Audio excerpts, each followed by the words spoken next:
इन्द्रियाणां हि चरतां यन्मनोनुविधीयते तदस्य हरति प्रज्ञां वायुर्नावमिवाम्भसि।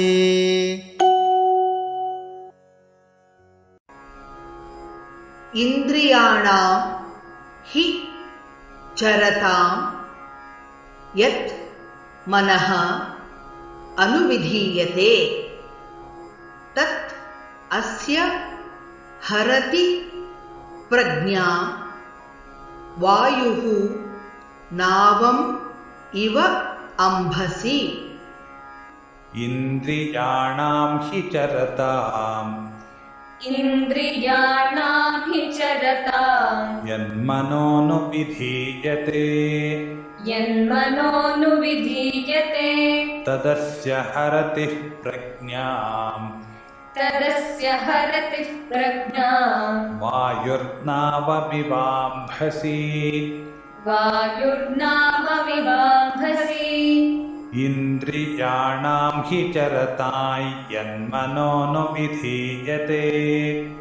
इन्द्रियाणां हि चरतां यन्मनोनुविधीयते तदस्य हरति प्रज्ञां वायुर्नावमिवाम्भसि।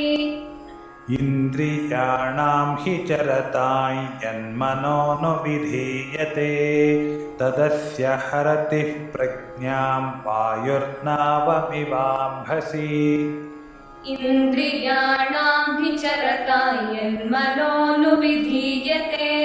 तदस्य हरति प्रज्ञां वायुर्नावमिवाम्भसि।